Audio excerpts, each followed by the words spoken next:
मेरा नाम आयत है। ताया अबू जबरदस्ती मेरी शादी अपने बेटे से कर दी जो सिर्फ मुझसे नफरत करता था। उसने मुझसे दूसरी शादी का कहा था और ये बात घर बताने को मना की थी।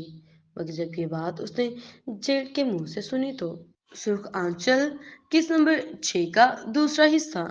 जिमल के कदम फिर से रुक गए। जाए जाए आप यहाँ से मैडम, मुझे मुझे मारेंगी फिर आपकी वजह वजह से।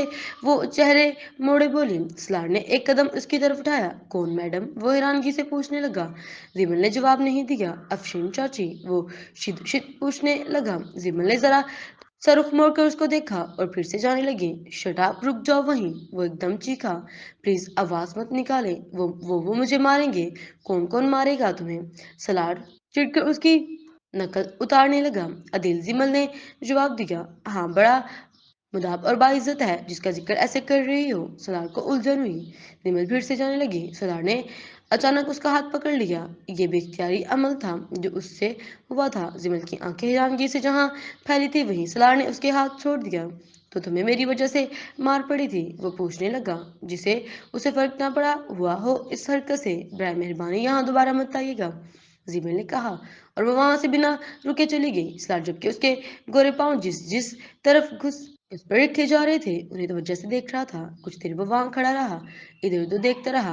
अदील के लिए वो वहां एक झूला भी लगा था। अफशेन ने हर चीज मुहैया की हुई थी। सलार इस झूले के नजदीक गया और उसको उसके हैंडल से निकाला और उसकी सीट अपने हाथ में लेकर उसने वो सीट दरख्त के पीछे से छुपा दी। और दरवाजे की ओर में से जिम्मल ये सारे नजारे देख रही थी कि वो जानबूझकर क्या हरकतें कर रहा है। वो अपने काम से मुतमिन होकर गुनगुनाता हुआ अपना बाल उठाकर एक नजर उस बंद कमरे को देखकर वहां से आ गया। अलबत्ता अफशीन चाची पर उसके गुस्सा भी खूब आया कि वो अपने पागल बेटे के लिए किसी लड़की को कैसे मार पीट सकती हैं।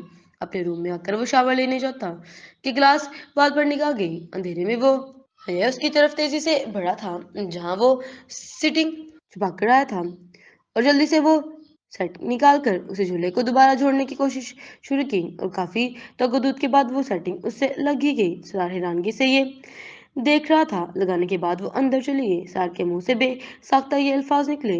डरपोक। सुबह नाश्ते के टेबल पर दो दिन से खामोशी ही थी। कबीर, आरिस, मुर्तजा, यहाँ तक के सारे भाई और प्रेशे अमल सब नाश्ता कर रहे थे। आयत और सलार अलबत्ता नहीं थे। मामा, मैंने आपसे कुछ कहा था, कबीर ने अचानक ही बीच में बात डाली। ओह हाँ मदीहा, मैंने तुम्हें कहा था तुम ऐमन और की तरफ जाओ और शुक्र का सामान लेकर। कबीर और आरिस की शादी का इरादा हो रहा है। मेरा आज की रुखसी का मुर्तजा तफसीली से बोले। मदीहा के दिल को भी जैसे सुकून मिला कि बिल आखिर उनके दिल में आयत का ख्याल खुद ही आ गया, जबकि वो तो कब से हीले बहाने तलाश कर रही थी कि कैसे उनसे बात करे। आरिस का नवाला वहीं रुक गया जबकि कबीर ने सब्र से माँ की जानब देखा। बाबा, मुझे अभी शादी नहीं करनी, आरिस ने सहूलत से कहा। क्यों बेटे, भागने का प्लान बना रहे हो? मुर्तजा सख्त नजरों से उसको देखने लगे।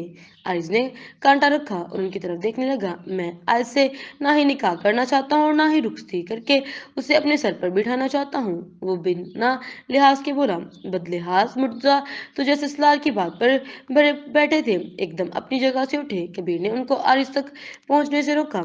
समझ क्या रहे हैं ये दोनों? वो एकदम धाड़े और यही धाड़ किसी की नींद में खलल डाल गई थी और उसे अंदाजा हो गया था कि उसका वक्त आ गया है। आरिस चुपचाप बैठा रहा। बाबा प्लीज आराम से बैठे, परसों भी आपकी तबीयत खराब हो गई थी, इससे इस मौजू पर भी खुद बात कर लूंगा। कबीर ने इन्हें मजीद इश्तेहाल में आने से रोका। वो बदबख्त न जाने कहाँ मरा हुआ है, 2 दिन से घर नहीं आया। और एक ये है, दोनों ने मिलकर नाक में दम किया हुआ है। कह दो उसको जो मैंने कह दिया है वही होगा। वो उंगली उठाकर बोले। दूसरी तरफ खामोश बैठी जैन की निगाह सलार पर गई जो कि इशारों में उससे पूछ रहा था कि क्या मामला है। सलार को देखकर जैन के लबों पर मुस्कुराहट आ गई कि वो उन कुछ दिनों में वीक भी हो गया था और कॉलेज से मुसलसल करता रहा था। रैन के सर झुकाने पर सलार हिम्मत करता नीचे आया और सीढ़ियों से इस शहजादे को उतरते सबने देखा था और सर थाम लिए कि अब जरूर कोई नया ड्रामा होगा। कबीर ने उसको घर घूरा क्योंकि मुर्तजा की निगाह उस पर भी नहीं गई थी और आंखों आंखों में उसे वहां से जाने का कहा जिसको सलार ने मानना ही कब था। वो सुकून से आया। अस्सलाम वालेकुम बाबा, उसने तमीज से सलाम किया। मुर्तजा ने उसकी जान देखा और मारे उसे से अपना जूता निकाल कर खींच कर उसके मारा। जिसको ढीठ इंसान ने कर खींच और दांत निकालने लगे। ये क्यों आया है इस घर में? वो कबीर की जानब देखकर गुस्से से बोले। मैं बताता हूँ कबीर से क्यों पूछ रहे हो? वो उनके नजदीक आया और अचानक उनके गले में बाजू डाल लिए। मुर्जा ने गुस्से से उसको झटका। अच्छा ना, सॉरी। आपको पता है ना, गुस्से में हम चार रो आप पर ही गए हैं, वो बोला और उनको जगह के पीछे से पकड़े रखा। कहीं उनके हाथ छूटते ही उनके हाथ उसका मुंह सूज आते थे, जबकि बाकी सब मुस्कुरा दिए थे। वो बचपन से ऐसा ही था और उन्होंने ऐसा ही मनाता था। हाँ, तुम मेरे ही मुंह को आओगे, मुझ पर ही हाथ उठाओगे। वो खुद को छुड़ाने की कोशिश करने लगा। नहीं नहीं, लो ऐसा हो सकता है, मैं तो बस ऐसे ही कभी कभी, वो हंसता हुआ बोला, जबकि उन्होंने खुद को छुड़वा ही लिया। सलार जल्दी से कबीर के पास पहुंच गया। यार कुछ करो मेरे भाई, वो बोला तो कबीर ने बाप को पकड़कर चेयर पर बिठाया। सामने आओ, उसे सख्ती से। सलार को देखा। तुम सबके कहने से पहले ही बता देता हूँ कि मुझसे गलती हुई है और मैं बेहद शर्मिंदा हूँ, उसने कहा, जबकि शक्ल से तो ऐसा कुछ नहीं लग रहा था। लेकिन भैया आपकी शक्ल तो नहीं बता रही, आरिज ने बीच में लुकमा दिया। खोते चुप कर, सलार घुराया। बिल्कुल सही कह रहा है वो, मुझसे बढ़ के आरिज ने हंसी दबाई। यार बाबा प्लीज, सॉरी ना। आप कहीं तो सजा के तौर पर आपका ऑफिस ज्वाइन कर लूं, बताएं। वो पूछने लगा। जानता था कि मुर्जा के अवलिन ख्वाहिश थी कि उसके सारे बेटे कारोबार संभाले। हाँ, वो फौरन बोले।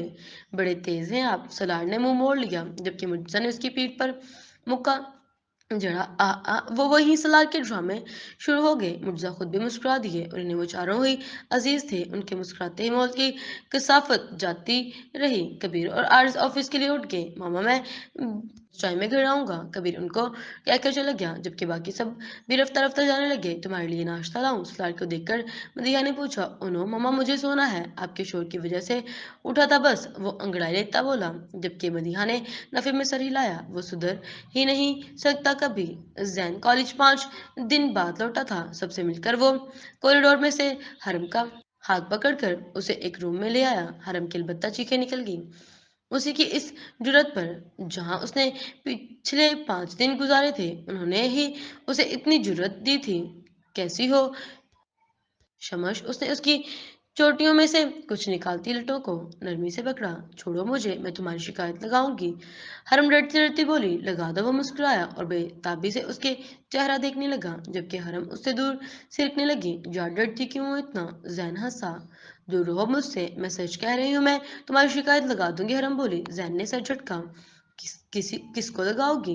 वो एकदम दूर होता हुआ ऊपर से नीचे तक उसको देखने लगा। हरम को उसकी नजरों में पहली सी नरमी नहीं दिखाई दी थी, बल्कि इस वक्त उसके देखने के अंदाज में अजीब हवस पोशीदा थी। तभी वो काम सी उठी थी। जैन दोबारा उसके नजदीक हुआ और यहाँ तक के नजदीक तर। हरम रोने लगी। क्या हो गया है बेबी, जस्ट रिलैक्स। जैन ने उसके गाल पर हाथ फेरा। जैन छोड़ो मुझे। अपनी कमर में उसका बाजू रेंगता महसूस करके हरम चिल्लाई और उसके चिल्लाने पर जैन ने उसके मुंह पर हाथ रख लिया। इधर उधर देखा। पीछे एहतशाम खड़ा था और ये नज़ारा देख रहा था, और हरम ने इधर ही फायदा उठाया और वहां से भाग गई। एहतशाम ने उसके नजदीक आ गया। माल जबरदस्त है, वो बोला, और कोई माल नहीं मुझे पसंद, जैन ने लापरवाही से कहा। मेरी भाई, अपनी पसंद के साथ ऐसा नहीं किया जाता। एहतशाम हंसा। जैन भी हंस दिया। चल कहीं पकड़ते हैं उसको, उसने कहा। नहीं, जैन ने रफीक की। चलना यार, पहला हक तो तेरा ही है इस पर। एहतशाम ने उसको बहलाया फुसलाया, जिस पर जैन ने हामी भर दी। ये बात भूल करके वो उसकी पसंद थी, और दोनों ने आज रात होने वाली कवाली में उसकी लड़की को पकड़ने का प्लान बना लिया। मगर एहतशाम ने उसको रोका कि ये बात किसी को नहीं बतानी, जिस पर जैन भी मुत्तफिक हो गया था। जारी है।